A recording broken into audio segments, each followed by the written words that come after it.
ओम नमः शिवाय। हर हर महादेव। जय शिव शंभो। जब कभी भी जीवन में आपको कोई बड़ा नुकसान होगा तो ईश्वर आपको कुछ संकेत देंगे।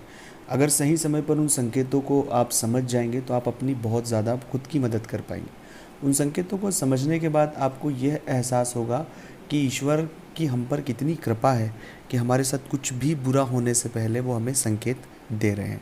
तो जब कभी भी कोई बड़ा नुकसान होगा, कोई हानि होगी या कोई क्षति होगी आपके जीवन में, तो ईश्वर आपको यह संकेत देंगे। इन संकेतों को सही समय पर समझ ले और इन संकेतों को समझने के साथ ही अगर कुछ प्रयोग है वो अगर आप कर लेंगे तो इन पूरी नकारात्मक जो भी आपके साथ नुकसान हो रहा है आप उससे बच सकते हो।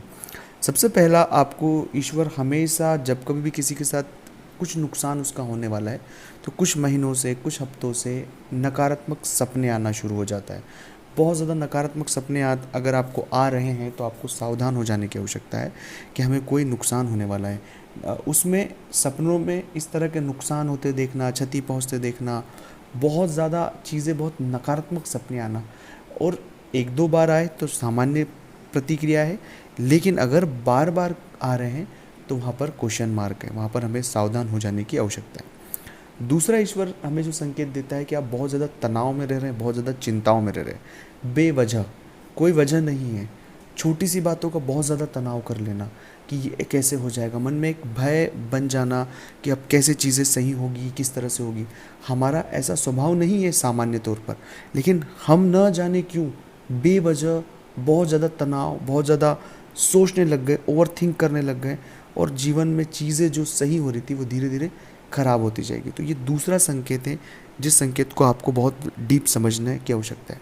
तीसरा, हम अनुशासनहीन हो रहे हैं।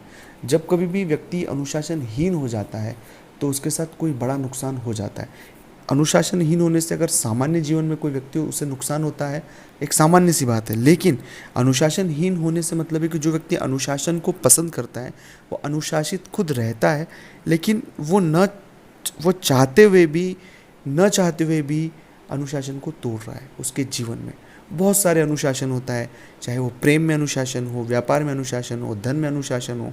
अनुशासन का दायरा बहुत बड़ा है, तो उस अनुशासन को अगर कोई तोड़ता है तो उसे बहुत ज़्यादा आर्थिक नुकसान होता है, और ईश्वर इन बातों का संकेत हमें देता है। चौथा होता है कि कई बार हमारा मन नहीं लगना शुरू होता है। कुछ भी होता है कि मन लगेगा नहीं, कोई काम करो मन नहीं लगेगा, मन में एक नकारात्मकता हावी हो जाती है, तनाव सा महसूस होता है, बुद्धिहीनता हमें समझ आती है कि हमारे विवेक, बुद्धि, अनुभव सब कुछ शून्य हो जाता है। तो इस तरह का एक नकारात्मक माहौल खुद में बनना, कोई वजह नहीं है इसके पीछे, तो यह भी एक संकेत है कि जीवन में एक बड़ा नुकसान हो सकता है।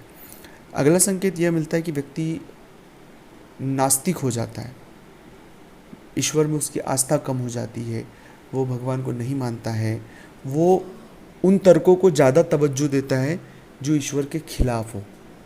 जैसे उदाहरण के लिए कहते हैं कि ईश्वर है तो मेरी मदद करने के लिए क्यों नहीं आए। तो बहुत सारी बातें हैं, तो ऐसे तर्कों को अपने जीवन में उतार लेता है कि उनके मन से श्रद्धा जो है वो चले जाती है। तो श्रद्धा अपने आप में एक बहुत बड़ी पॉजिटिविटी है, एक सकारात्मकता है, और श्रद्धा की जो ऊर्जा है वो ईश्वर की ऊर्जा है। तो वो उस ऊर्जा से अगर कोई व्यक्ति दूर हो रहा है तो यह समझ जाइएगा कि कोई नुकसान हमें बड़ा होने वाला है। ये सावधान हमें यहाँ रहने की आवश्यकता है। अब ये सभी अगर संकेत आपको मिल रहे हैं और आप चाहते हैं कि इनसे कैसे बचा जाए, तो स्क्रीन पर मेरा नंबर चल रहा है, आप व्हाट्सएप पर अपॉइंटमेंट लें, अपॉइंटमेंट लेकर मुझसे बात करें। उसका फीस शुल्क लागू है। दोस्तों, मिलते हैं अगले वीडियो में। ओम नमः शिवाय। हर हर महादेव।